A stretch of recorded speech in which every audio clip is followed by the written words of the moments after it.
BeastNet is brought to you by James Safety Services and in partnership with Beast OCR. Here we discuss all things OCR and fitness related, running, endurance, conditioning, rucking, and more. Welcome to BeastNet.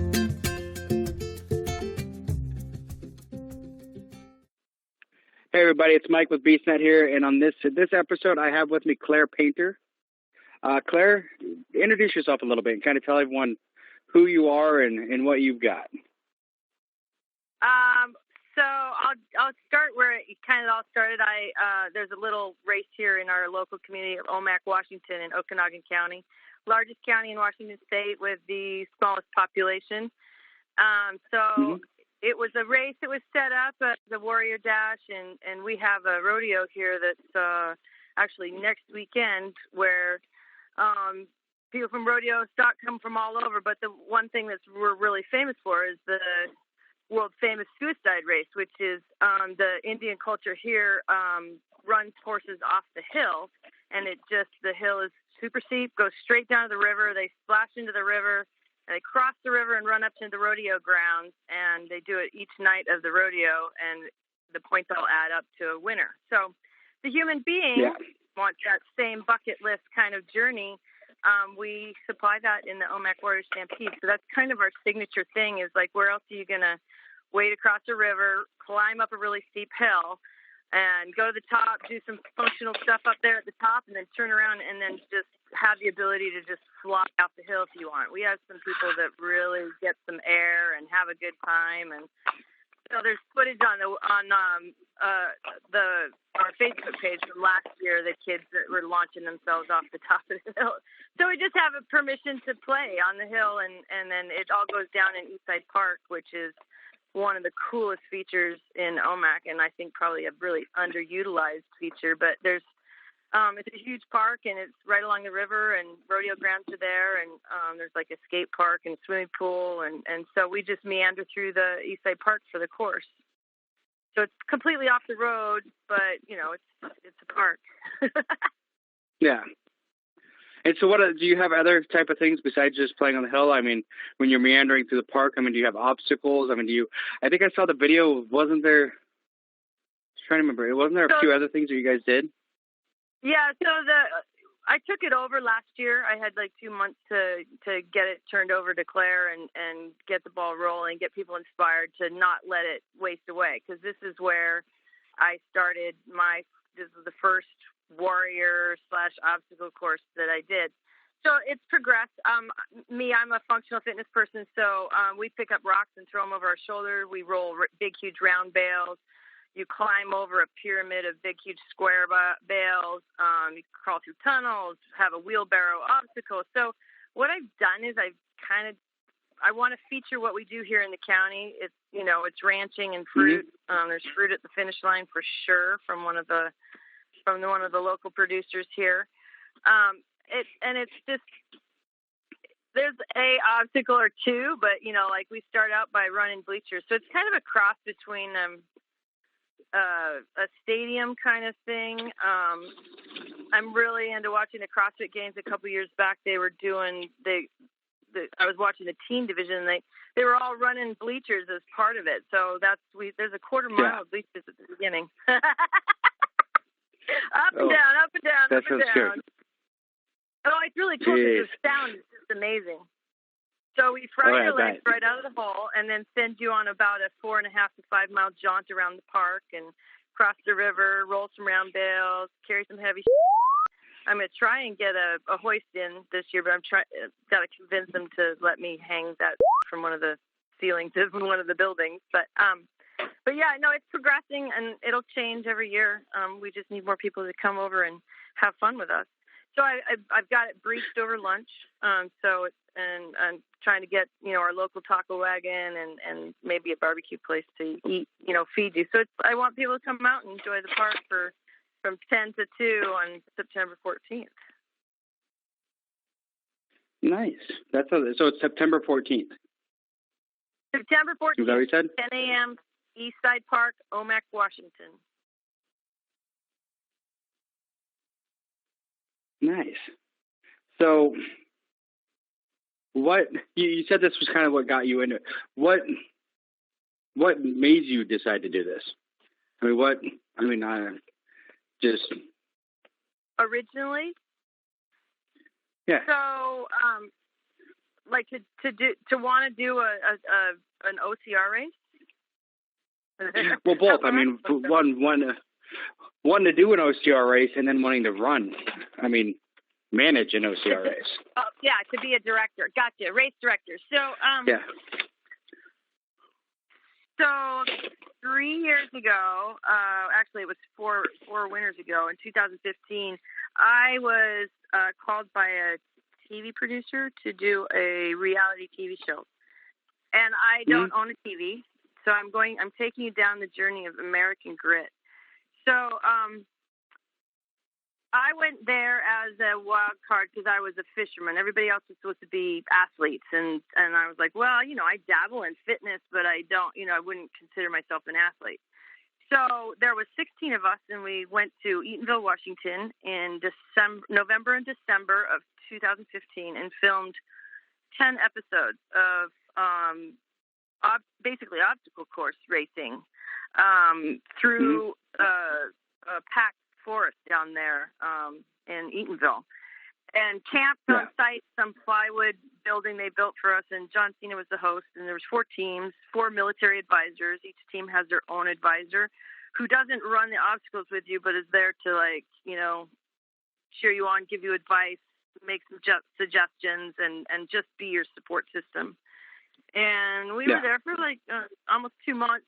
And what ended up happening, we paired each other down, and I was one of the 2 last people standing. So me and my other team member, Mark Boquin, were the last 2 to hang on at the end. And so the guy that used to have the Warrior Stampede approached me and said, hey, you want this, or it's going to just die where it stands. So we've been struggling, having a lot of fires over here in Eastern Washington. So battling the smoke. It's actually a month later than it traditionally is, because the last 4 or 5 years we've just been smacked with smoke. And we still ran it last year, but I put an email out to all the people that were participating. There was only 90 of us that did it last year, and said, what do you think? Should we cancel it, and I'll try and figure out how to refund money, or should we just do it? And everybody said just do it. I only had one person that pulled out because of the smoke. And we did it anyways, had a great time. People were like, oh, God, I was hacking for days. So I'm hoping that September will be a better month. But, it wasn't going anywhere fast. So I just took a little bit of my money that I won and purchased the rights to it and a few obstacles that came with it and sort of I'm going to make it my own. So that's where, nice. Picking it. There's definitely a strength component to it. So that was the one thing that everyone was like, whoa, like a lot of pick heavy shit up. So after the fire, I ended up with a bunch of telephone pole bottoms, so we flipped some big fence posts. Everything's designed so there's sizes of everything. I'm not saying that everyone has to pick up an 80-pound rock, but there's 15-pound bowling balls that you can pick up and throw over your shoulder.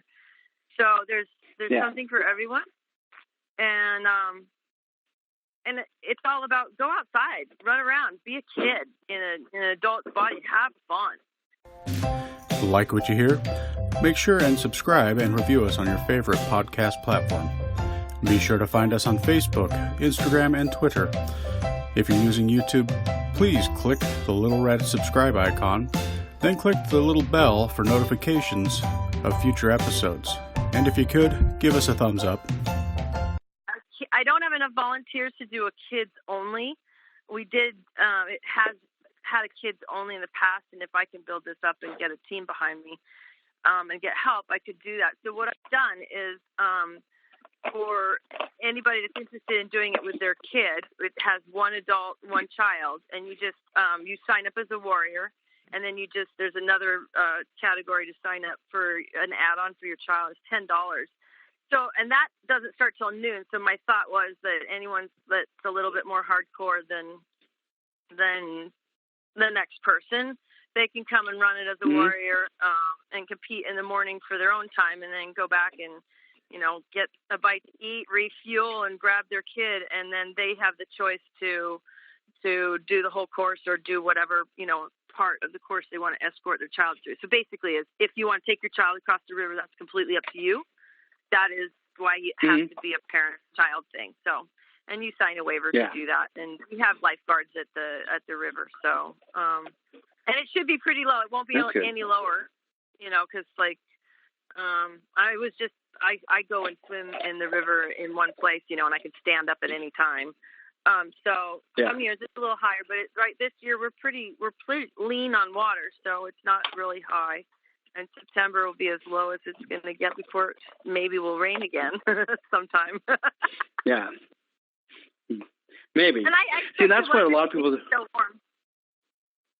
Yeah, and see, a lot of people don't realize, because most people, they think of Washington, and they think of my side, the west side, because I'm like, well, you're talking Eatonville. I'm about 8 miles away from Eatonville, where I live in Puyallup. Right, you're in the swamp. So, yeah, so we're in, it's wet and it's nasty over here all the time. But they don't realize that you go to the east of the mountains, and you guys are completely opposite. You guys are desert and, in the summer and cold in the winter. So it's like you guys have seasons. We don't. We're always the same. Right. I grew up over there, and then I hadn't been there in 20 or 30 years, and I went over there to do a battle frog with a group of ladies right after I'd been at the Grit, and everyone was like, I want to do that. So there was 6 of us, and we went over there and did the last battle frog right before they canceled them all. And had a great time, but I was like, I didn't even recognize where I was going, and I used to pick strawberries at Remlinger Farms, and that's where it was, and I was like, everything was so green and overgrown. I was just like, oh my God, I'm getting used to being over here on the dry side where it's super sparse. Yeah.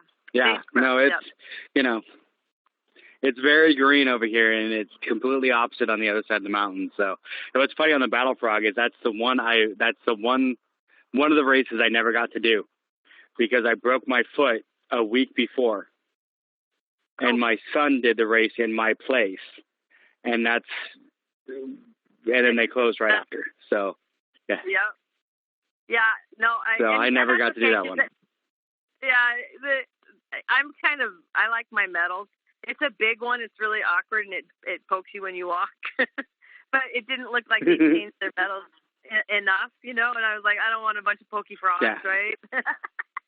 Yep. No, so when I was on the Grit, there was a couple gals that were obstacle course racers, and they had a house reality spat over I'm better than you are, and it was hilarious. And I just sat back and watched all the house reality. Didn't really get involved because that's not where I'm at. But and I was like, so if these girls are if they're OCR racers and they consider themselves competitive, I need to go do a Spartan race. So I did, and that October, so it was after they'd aired it, and I'd done the Battle Frog, and then that October I did the Spartan in Seattle, and I had no idea. My sister dropped me off, and I was like, I don't know, 3 hours, I guess, maybe 4. I have no idea. So she went for a bike ride, and I ran it, and then I did it in 3 hours. And some lady looking over my shoulder was like, hey, is that your time? And I was like, yeah. And she goes, that's really good. And I'm like, really? That's awesome, So, and that, I got hooked. I was covered with weed seeds. And so I'm going to it'll be the first time for me to be back in Seattle for the Beast in the fall. So I'm going to do the Beast, and then I have a sprint that I need to use. So I'm going to do a sprint the next day. So that's the... I'll be there with you doing it. Yeah, that's the weekend before. So then I'll go run home to Omak and start getting all my ducks in line. And, we have a slip and slide too. So I have to build that first too. So get it all ready to go, because that's kind of fun. Maybe rinse off some of the sand from the river. But, yeah. So I'll see you. I'll get to meet you in Seattle. Yeah, I'll be at the Seattle race. I do Seattle almost every year. Actually, Seattle will be me finishing trifecta number 2 for the year for Spartan. Oh, good for you. Because I'm actually I have to. Next Monday, the 12th, I'm leaving for Hawaii to go do a full trifecta in a weekend in Hawaii. I'm going to do all 3 races. I've heard about people like you. I've seen people like you, like a little bit crazy. This is what crazy looks like. Yeah, pretty much. And it's one of those things too. I mean, I'm not a small guy. I'm not a great athlete. I'm a bigger guy. So sometimes people are really shocked. They're like, "You did what?" And I'm like, "Whatever. I'm a big guy. It takes me a little longer, but I finish." So you're a Clydesdale. Yeah, exactly. Yeah. I like that. I'm a Clydesdale. I like that. Yeah. Maybe the women are Clydesdale and the guys are Shires. I don't know, but they're big horses and they get the job done. Your body doesn't know it's not supposed to be that size. Yeah, exactly. So you said it's September 14th, so it's the weekend after the Spartan races. What is the cost for entry into the race? To be a warrior, it's $65, and to add your child, it's $10 more. And then, they've got the little bells and whistles that every, registration platform adds on, but I don't think it's much. Yeah. Yeah. Nice. So, yeah, I'm excited. That's awesome. I need to generate some people. I got 4 people signed up, but this town is super famous for waiting to the last minute to do everything. So I'm really going to start, browbeating people at this point. Like, hey, I really want to get this guy to design me some T-shirts, but, hey, come on, get on it. Sign up. So I do fitness here in the community. So I have a lot of people that they're like, oh, I don't want to do it. And I'm like, well, if you work out with me, that's what I'm training for. What are you training for? I'm like, I train. I do stuff. I've been doing the Yancey Camp Elevation Challenge, which is actually really a good idea. It's hard to commit because it catches up to you. You're like, oh shit, I took the weekend off, and you're like, oh god, But I'm still in it, and I try and get my 1,000 feet in as many days of the month as possible. And if I miss it, I'll get 2,000 or 3,000 in to try and keep me treading water. But it builds strength fast. It forces you to run properly. It's been a great journey. Maybe I'll just keep this tradition up. Hills are good, really good to build up those Clydesdale muscles, right? Yeah. Oh yeah. You got to get the right muscles. So the one thing I like, and I really actually look forward to on your race, is the fact that you say you use a lot of what's there. I love that. I mean, you use rocks. You use what nature gave us. So, and that's one thing I've tried really hard. So I'm going to challenge you to my rock. I got one that's, I have not got a confirmed weight on it, but it's about 100 pounds and it's perfectly round. And it will be patiently waiting towards the finish line for anyone that's willing to pick it up. There's 3 or 4 big rocks, and they range between probably 60 pounds and 100 pounds is probably the most. And then there's lesser stuff. By the time it's on my shoulders,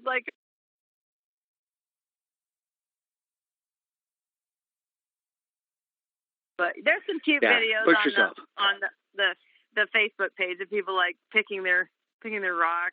But yeah, so I don't want to have to build a bunch of obstacles. There's some local businesses that let me borrow equipment, So I borrow wheelbarrows, I wash them off and I return them, and so that's, and Les Schwab comes and builds a big mountain of tires. I kind of call on the community to be a sponsor and build an obstacle. That's your sponsorship. I'm all about advertising for you. And if you come and you're responsible and you tell me you're going to be there Friday morning at 10 to set that thing up, boom. That's the best way. And then, so that's kind of how I have it set up. I do have a lot of stuff that I do myself, but I'm going to try and get more businesses from town that want to advertise who they are. And, this is your obstacle. Decorate this area. Make us want to stop by wherever you are. And Les Schwab's been a rock for years. And T3 Ranch has got the big, huge 1,000-pound square bales, and he builds a big pyramid. And it's funny because that's actually harder than it looks, because it's like hay and it's scratchy and you don't want to get anywhere near it. But you just have to commit, you know? So. Just commit and do it. Yep, that's it. Commit and do it. What did I write down? Yeah. Like, get done.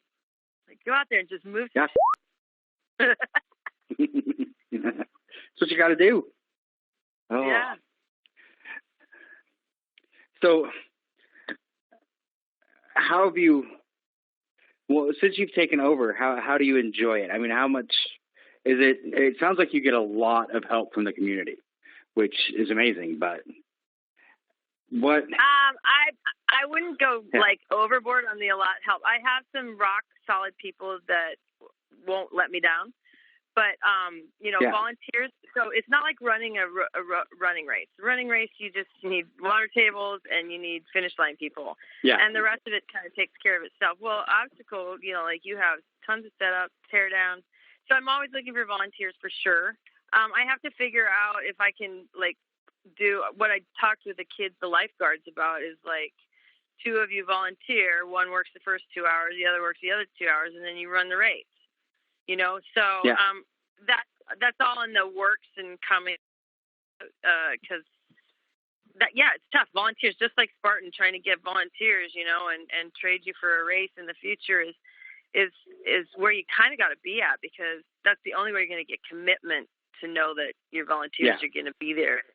And it's small enough that I don't have to have 50 million of everything. There's 3 or 4 choices unless it's rocks or fence posts, and so if someone else is on it, I've waited in long lines at Tough Mudders before. They were like, really, we're really going to stand here and get our heartbeat down and wait to jump over this log. And these people in front of me are struggling so hard. I just want to give them a leg up. But they want to do it by themselves. Okay, don't touch them. Okay, you got this. So, that's good. Yeah, it's small town. So there's literally we had 90 people on the course, and I spent 2-3 days, just down there hanging out. I was good thing I have my own insurance. I was setting up the balance beam, and this is the irony of the whole thing. I was setting up the balance beam, and I smashed my leg last year. So, people banded together and helped me out, break everything down because I was up pretty gimpy by the time. But Thursday before the race was on Saturday, and I'm limping. I'm like, what happened? So I don't plan on hurting myself setting it up. I know how I'm setting the balance beam up. It's no big deal.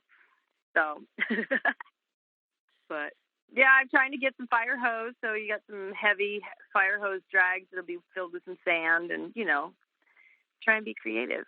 Use what is available. Do you like tacos? Yes! Do you like having fun? Yes! Do you like to have tacos while having fun? Yes! Can you walk or run a mile? Yes! Good news! Beast's OCR Annual Taco Mile is back and happening now through the month of August.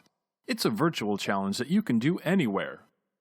All you need is a place to safely walk or run and 4 tacos. Add in some friends and you have yourself an excellent, super fun time. For more information, head on over to beastchallenge.com and the Beast OCR Facebook group. That's beastschallenge.com. Beast OCR! Takamaya! Sign up today. Does your business need first aid, AED, OSHA, flagging, or other safety training? James Safety Services is your one-stop shop. Find them on Facebook today at James Safety Services WA and ask for a quote on hosting your training needs. Yeah. So. Well, I hung up and I tried to call back, but yeah. Anyways. Yeah, it went all weird. So that always where were we when I I'm lost you? talking to my sister. Yeah. Oh, in the process, I was looking at my website, and I should probably talk about the as many rounds as possible category. Oh, so let me talk about the categories.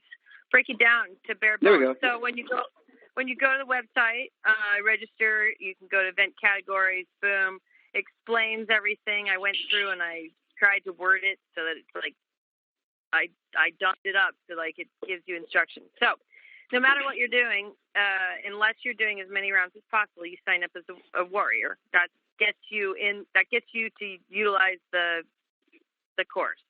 Then if you want to add a team, it will ask you if you want to make a team. So the first person makes a team. Then everybody that follows in joins that team when they ask you if you want to be a part of a team. That's pretty standard for registration. Then if you want to run it with your child, there's a spot where you click to the tent. Well, underneath that, if you go down below that, there's as many rounds as possible, AMRAP. So the course is open from 10 until 1. And you can do the course as many times as you possibly can squeeze in, but it has to be the time of your last completed round. So last year, people got 3 rounds in a 3-hour window.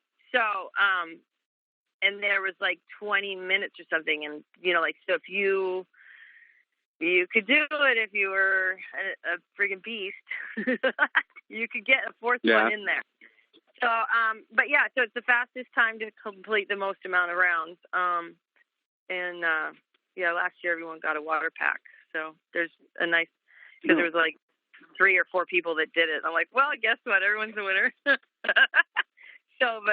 You have overall king and queen of the hill. And then last year I had a team category for that, but I don't think I will, because I think most of the people that are doing a team are more interested in just doing a team. So it's just a single competitor, as many rounds as you can under your own power. Go get them.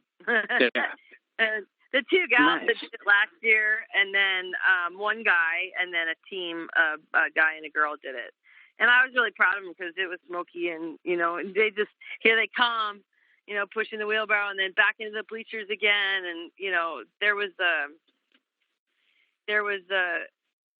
culvert sections like they used to do in the Bavarian battle. And I hated them then. So I decided to string 3 of them together just so you could all hate them. And by the time it was over, Melanie had figured out how to lay on her back and push through the tunnels with her feet. So, get creative.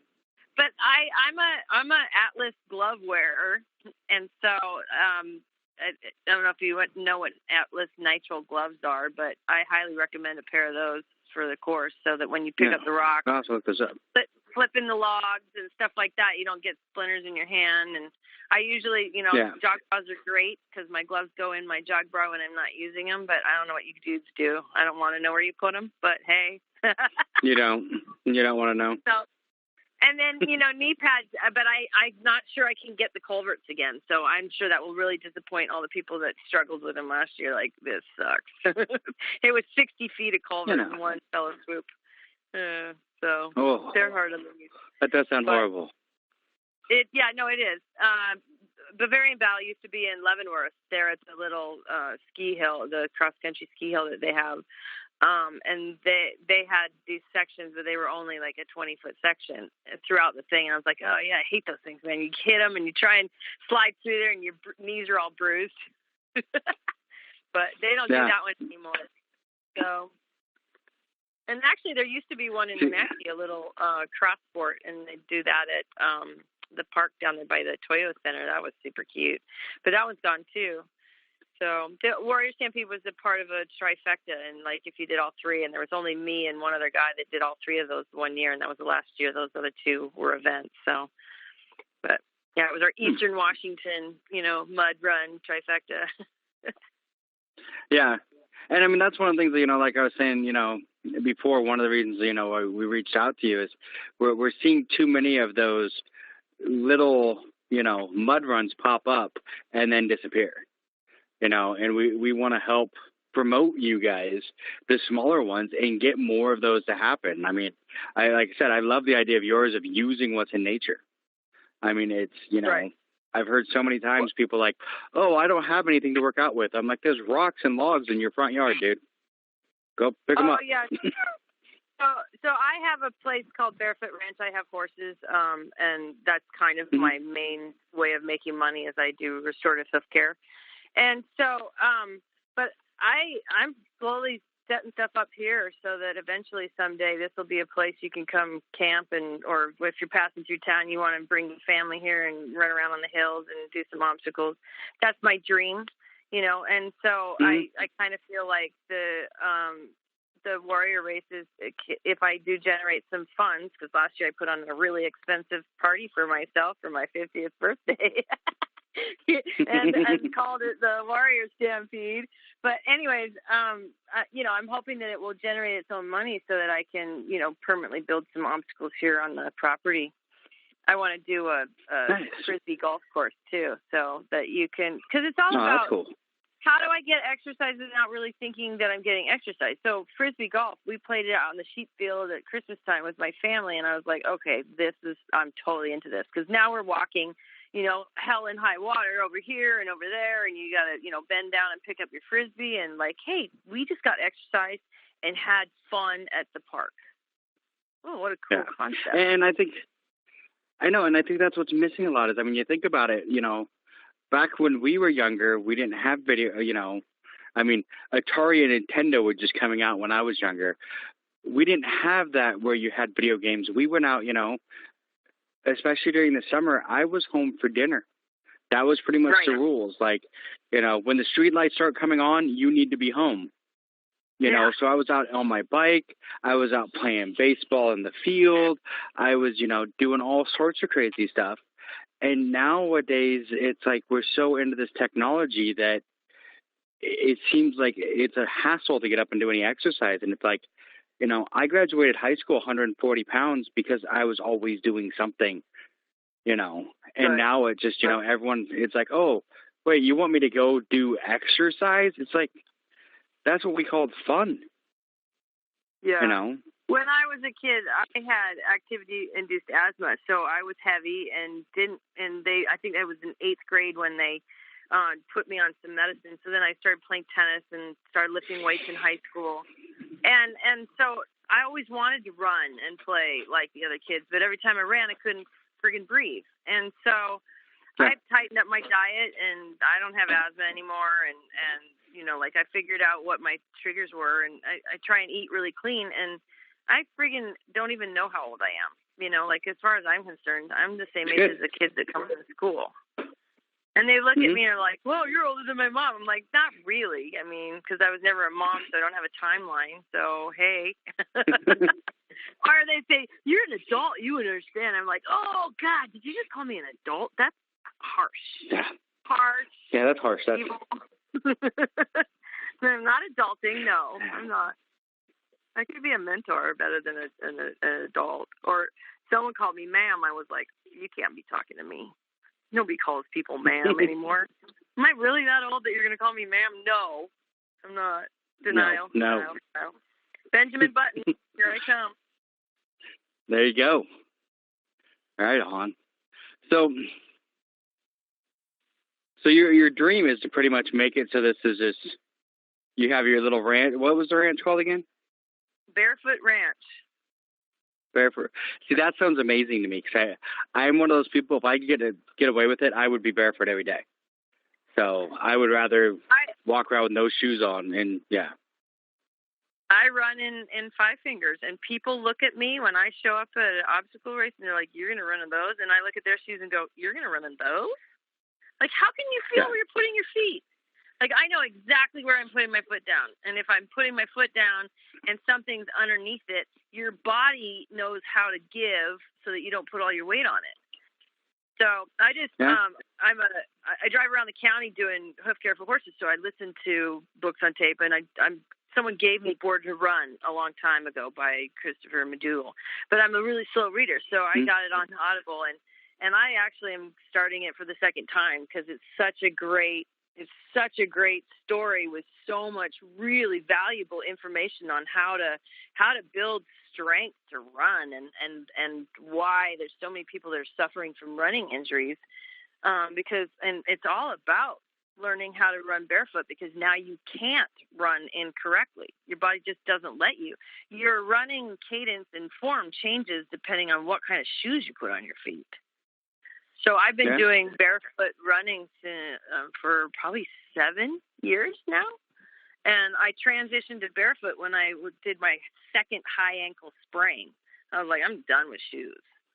Forget that. Yeah. Roll my ankle when I'm in, who wants to land on a big piece of foam? There's no stability in it. You can't. Yeah, Your proprioceptors can't talk to your brain about what's going on. You just landed wrong. Like, oh, there goes my ankle. Boy, I didn't need that right now. Yeah. The last time I did I agree. I was in a walking cast for and like kind of inoperable for almost 3 months before I could start doing stuff again, and it sucked. But now I'm happy. I'm pretty injury free. I take care of my body, do a lot of mobility and stuff. But yeah. Yeah. Because I've thought about the 5 fingers. My biggest problem is what 3 years ago. It's about 3 years ago now. I broke my left foot, and I mean I broke it good. I had a ladder come down and basically guillotined my foot, so it broke all the way across. I broke all 5 metatarsals. Right. And my problem now is if I don't have my foot isn't the way it's supposed to be anymore. It healed, but it's not healed what it used to be. So it's like if I don't have some kind of arch support, I get horrible pain in my foot because my foot's flat. It's flatter than it used to be. Like I had to go a size.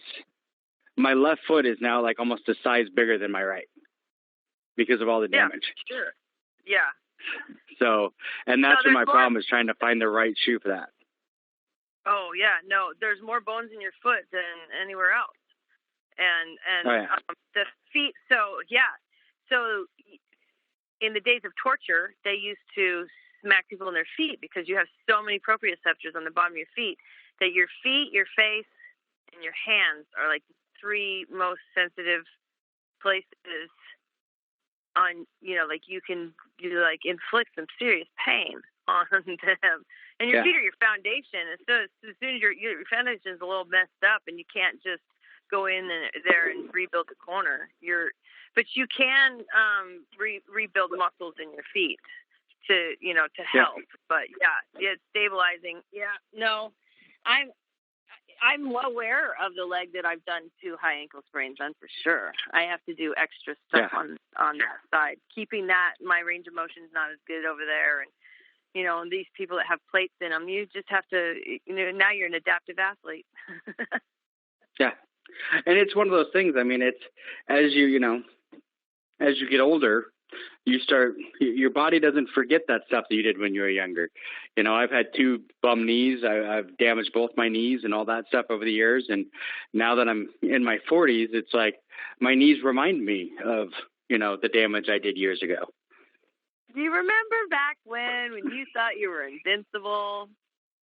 Yeah, just tapping you on the shoulder. Yeah, no, every injury you've ever had, well, you'll be aware of it again someday. I, try and instill that in kids, but you don't have that whole preservation until you get older. The innate one that you can. Nope, I'm full ahead. Boys are worse than girls, but girls can be pretty humble. Oh, they can be. They can be.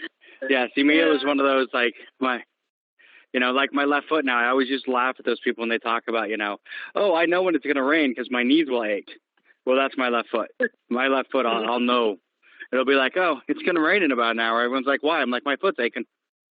I know it's going to rain. And it's crazy. So that's your barometer. Yep.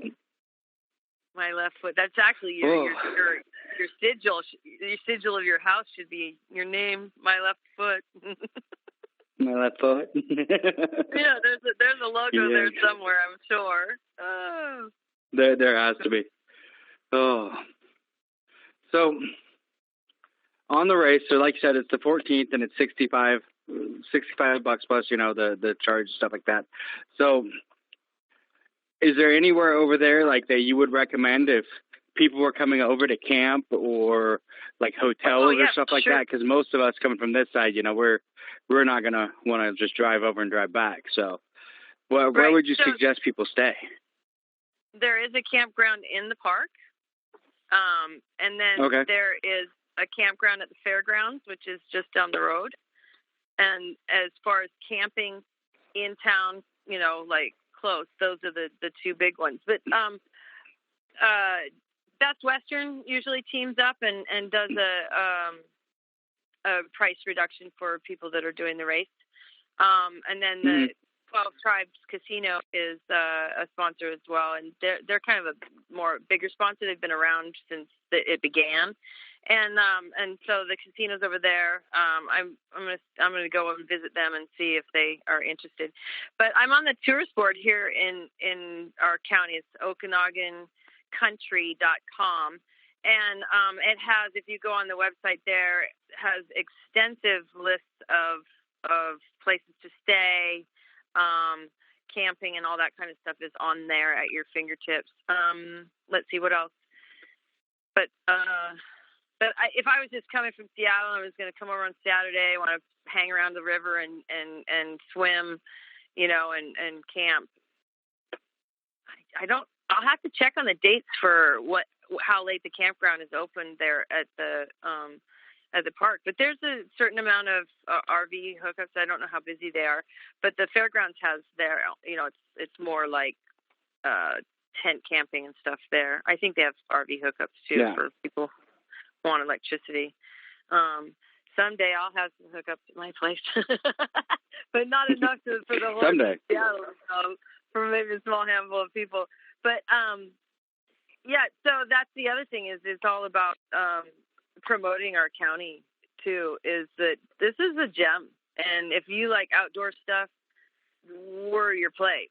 I mean, if you do cross country skiing, there's more cross country ski trails in the Meadow Valley than anywhere else in the world. And we have a cute little ski hill that that people fulfill their winters there, and there's lots of groomed cross country ski trails, and wintertime sports are big, and then summertime, it's a mecca. You can go up to Loop and camp up there by the ski hill. There's a sweet little campground, sandy cans only, but you're in the woods. It smells like pine trees. It's just awesome, and you're out of the bustle. That does sound awesome. Yeah, I know. The Loop. That sounds awesome. Down. I love being out of town. Mhm. Yeah, I always worry. I have bad luck with Omak. I've driven through Omak twice, and both times my motorcycle broke down. Like it just. Well, I don't know how to fix motorcycles, but like I live here now, so you could call. I got a truck. There we go. Come fix the motorcycle up, truck and trailer. Well, don't ride the motorcycle. Bring, come in and carpool or something. Make what we'll have to do is carpool. I used to go over there. I had a girlfriend years ago, and her family used to go to Lake Concanelli every year. Oh yeah, which is over. Yeah. We'd go over there, and it was always. Yeah, I always loved Concanelli. So I just remember there was a nice little restaurant that had a train that went all through the whole restaurant. I can't remember what it was called. It's like Mr. Magoo's or something. I don't remember. It was something crazy, but it was awesome. You got it, Magoo's. Friend of mine and her mom Magoo's. Downtown. Yeah, Magoo's. I loved that place. They had the best burgers. Yep. Cool.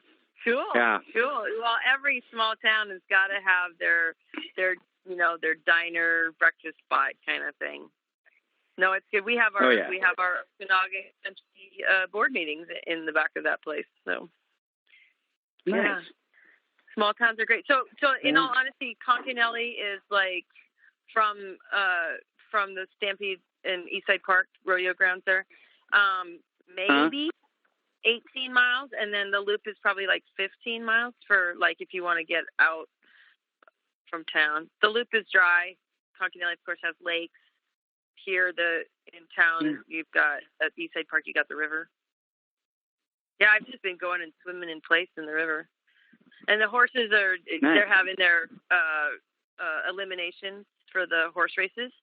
So on the weekends, the last Saturday, I was down there hanging out and watching them practice run off the hill, and it's cool because during the rodeo it's dark, and so Sunday is the only day you can watch it during the daylight. The rest of the time it's around 10 o'clock at night, and the lights are on, and you can kind of see what's going on, but not really. Yeah. But they definitely spotlight who comes in the arena. Sometimes you just get a horse, and the rider's walking in behind them, or fell off at the bottom of the hill, or whatever. But yeah. So it happens. I've been going down there swimming and dinking around in the river. So it's warm. It's not too cold. It'll be fun. Nice. Yeah. Yeah, it sounds like it's gonna be it's a fun race. It sounds awesome. So, I mean, I look forward to. I'm gonna have to, after this episode's air, I'm gonna have to see who wants to go and maybe get a whole, Beast carpool and just head on over there and do it. So, I know Don will want to do it because I think he has some family in Omak. So, yeah. Cool. Yeah. So share the. I don't know. Can I post something on the Beast OCR? Can I post a flyer, or no? Do you guys have to do that? Anyone can post on there?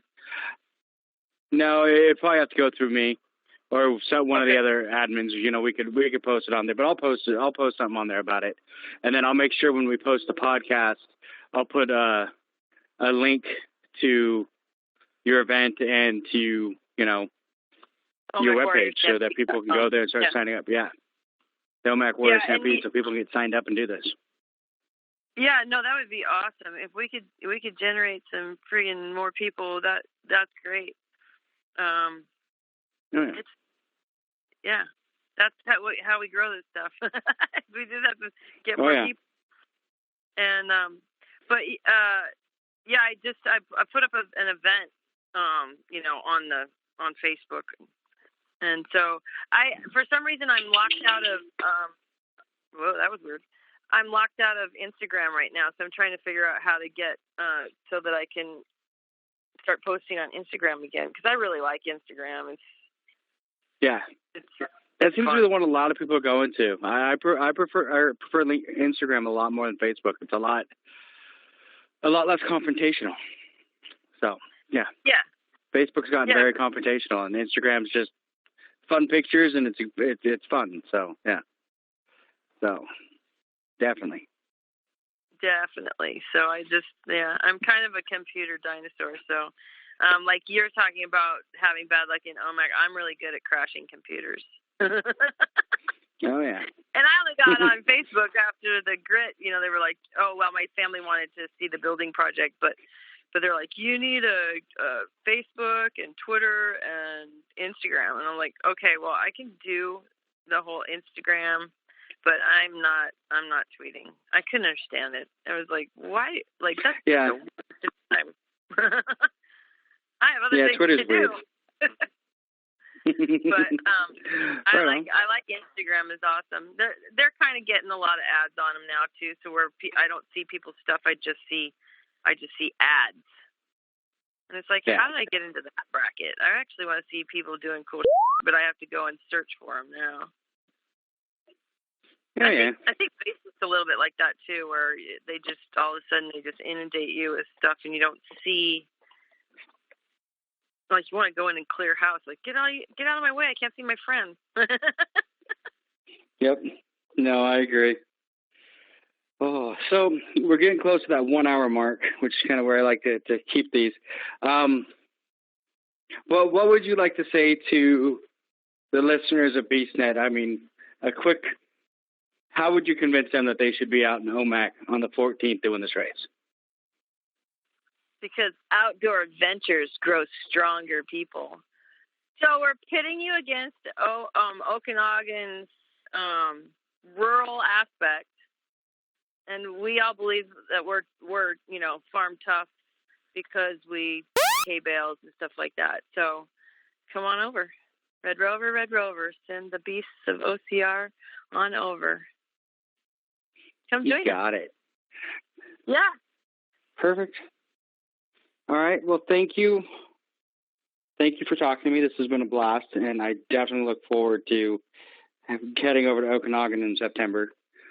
So, yeah, thank you for talking to me. This has been a blast, and, yeah, thank you. I'll try and find you in Seattle. All right. I'll be there. Okay, and have a really fantastic time in Hawaii. Oh, I will. Thank you. Cheers. Thanks for listening to the BeastNet podcast. If you haven't done it yet, find us on Facebook. Like and share the podcast. Give us a review on iTunes or Spotify. All these things will help to expand the show in the future. This show is brought to you by James Safety Services in partnership with Beast OCR. Don't forget to subscribe and let us know what you think and what you like to hear. You can find us on Facebook, Twitter, Instagram, or at beastocr.com.